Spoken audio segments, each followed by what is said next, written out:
ಎಲ್ಲರಿಗೂ ನಮಸ್ಕಾರ ಸ್ನೇಹಿತರೆ. ನ್ಯೂಜಿಲೆಂಡ್ ವಿರುದ್ಧ ನಮ್ಮ ಭಾರತ ತಂಡ ಎರಡನೇ ODI ಪಂದ್ಯದಲ್ಲಿ ಸೋತ ಬಳಿಕ ನಮ್ಮ ಭಾರತ ತಂಡದ ಹೆಡ್ ಕೋಚ್ ಆಗಿರುವಂತಹ ಗೌತಮ್ ಗಂಭೀರ್ ಮತ್ತು ನಮ್ಮ ಸ್ಟಾರ್ ಬ್ಯಾಟರ್ ಆಗಿರುವಂತಹ ವಿರಾಟ್ ಕೊಹ್ಲಿ ಏನೆಲ್ಲ ಮಾತನಾಡಿದ್ದಾರೆ ಮತ್ತು ನಮ್ಮ ತಂಡದ ಬಗ್ಗೆ ಮತ್ತು ನ್ಯೂಜಿಲೆಂಡ್ ಆಟಗಾರರ ಬಗ್ಗೆ ಏನೆಲ್ಲ ಹೇಳಿದ್ದಾರೆ ಅಂತ ತಿಳ್ಕೊಂಬರೋಣ ಬನ್ನಿ. ಅದಕ್ಕಿಂತ ಮುಂಚೆ ಚಾನಲ್ಗೆ ಸಬ್ಸ್ಕ್ರೈಬ್ ಮಾಡ್ಕೊಳ್ಳೋದು ಹಾಗೆ ನೋಡ್ತೀರಾ, ಸಬ್ಸ್ಕ್ರೈಬ್ ಮಾಡ್ಕೊಂಡು ಬೆಲ್ ಐಕನ್ ಅನ್ನ ಆಲ್ ಇಟ್ಕೊಳ್ಳಿ.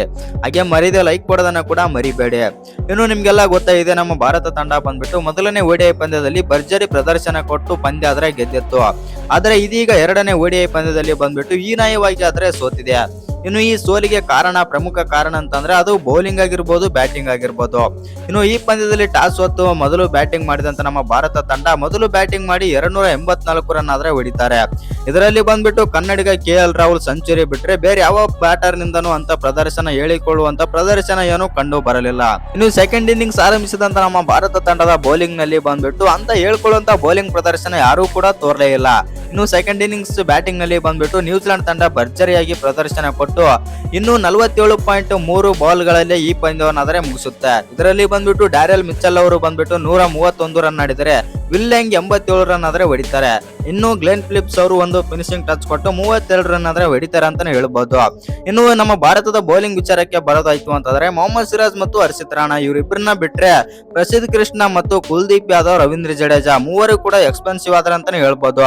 ಎಸ್ಪೆಷಲಿ ಹೇಳ್ಬೇಕಂತಂದ್ರೆ ಕುಲ್ದೀಪ್ ಯಾದವ್ ಬಂದ್ಬಿಟ್ಟು 10 ಓವರ್ ಹಾಕಿ 82 ರನ್ ಆದ್ರೆ ಕೊಡ್ತಾರೆ. ಆ ಕಾರಣದಿಂದಾಗಿ ಈ ಪಂದ್ಯ ನಾವು ಈಸಿಯಾಗಿ ಸೋತೇವಂತಾನೆ ಹೇಳ್ಬಹುದು. ಒಟ್ಟಿನಲ್ಲಿ ನಮ್ಮ ಭಾರತ ತಂಡ ಬಂದ್ಬಿಟ್ಟು ಎರಡನೇ ODI ಪಂದ್ಯದಲ್ಲಿ ಭರ್ಜರಿಯಾಗಿ ಸೋತಿದೆ ಮತ್ತು ಭರ್ಜರಿ ಕಳಪೆ ಬ್ಯಾಟಿಂಗ್ ಬಾಲಿಂಗ್ ಅಂದ್ರೂ ತಪ್ಪಿಲ್ಲ. ಇನ್ನು ಈ ಬಗ್ಗೆ ನಿಮ್ಗೆ ಅನ್ಸುತ್ತಂತ ಕಮೆಂಟ್ ಮಾಡಿ. ಇನ್ನು ಇದೆಲ್ಲ ಆದ ಬಳಿಕ ಪಂದ್ಯದ ಮುಗಿದ ಬಳಿಕ ನಮ್ಮ ಗೌತಮ್ ಗಂಭೀರ್ ಹೆಡ್ ಕೋಚ್ ಆದಂತ ಗೌತಮ್ ಗಂಭೀರ್ ಕೂಡ ಮಾತಾಡಿದ್ದಾರೆ. ಏನೆಲ್ಲ ಮಾತನಾಡಿದ್ದಾರೆ ನಮ್ಮ ತಂಡದ ಬಗ್ಗೆ ಅಂತಂದ್ರೆ, ಹೌದು, ನಮ್ಮ ಭಾರತ ತಂಡದ ಫೀಲ್ಡಿಂಗ್ ಕೂಡ ಇವತ್ತು ಸರಿಯಾಗಿರಲಿಲ್ಲ. ಎಸ್ಪೆಷಲಿ ಹೇಳ್ಬೇಕಂತಂದ್ರೆ ಡ್ಯಾರೆಲ್ ಮಿಚೆಲ್ ಅವರ ಆ ಕ್ಯಾಚ್ ಏನಾದ್ರು ಪ್ರಸಿದ್ಧ ಕೃಷ್ಣ ಅವರು ಹಿಡಿದಿದ್ರೆ ಪಂದ್ಯದ ಗತಿಯನ್ನೇ ಚೇಂಜ್ ಮಾಡಬಹುದಾಗಿತ್ತು ಎಂದು ಇವರು ಹೆಡ್ ಕೋಚ್ ಆದಂತ ಗೌತಮ್ ಗಂಭೀರ್ ಆದ್ರೆ ಹೇಳಿದ್ದಾರೆ.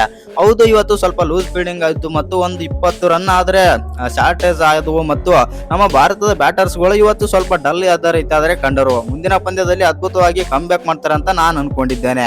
ಬೌಲಿಂಗ್ ನಲ್ಲೂ ಕೂಡ ಕುಲ್ದೀಪ್ ಯಾದವ್ ಅವರು ಕೂಡ ಇವತ್ತು ಎಕ್ಸ್ಪೆನ್ಸಿವ್ ಆದ್ರು ಮತ್ತು ಕುಲ್ದೀಪ್ ಯಾದವ್ ನಿಂದ ಭರ್ಜರಿ ಪ್ರದರ್ಶನ ಬರುತ್ತೆ ಅಂತ ನಾನು ಅಂದುಕೊಂಡಿದ್ದೆ. ಯಾಕಂದ್ರೆ ಮಿಡಲ್ ಅಲ್ಲಿ ಬಂದ್ಬಿಟ್ಟು ನ್ಯೂಜಿಲೆಂಡ್ ನ ಬೌಲರ್ಸ್ ಗಳು, ಸ್ಪಿನ್ನರ್ಸ್ ಗಳು ಸಖತ್ತಾಗಿ ಕಟ್ ಹಾಕಿದ್ರು ನಮ್ಮ ಭಾರತದ ಬೌಲರ್ಸ್ ಗಳನ್ನು. ಆ ಕಾರಣದಿಂದಾಗಿ ನಮ್ಮ ಇಂಡಿಯಾದ ಕುಲ್ದೀಪ್ ಯಾದವ್ ಮತ್ತು ರವೀಂದ್ರ ಜಡೇಜಾ ಒಳ್ಳೆಯ ಪ್ರದರ್ಶನ ಕೊಡ್ತಾರಂತ ಅಂದುಕೊಂಡಿದ್ದೆ ಮತ್ತು ಅವರ ದಿನ ಇವತ್ತು ಆಗಿರಲಿಲ್ಲ ಅಂತಂದು ಗೌತಮ್ ಗಂಭೀರ್ ಆದ್ರೆ ಹೇಳ್ತಾರೆ. ಅನಂತರ ವಿರಾಟ್ ಕೊಹ್ಲಿನೂ ಕೂಡ ಒಂದೆರಡು ಮಾತಾಡಿದ್ದಾರೆ ಅಂತಾನೆ ಹೇಳ್ಬೋದು.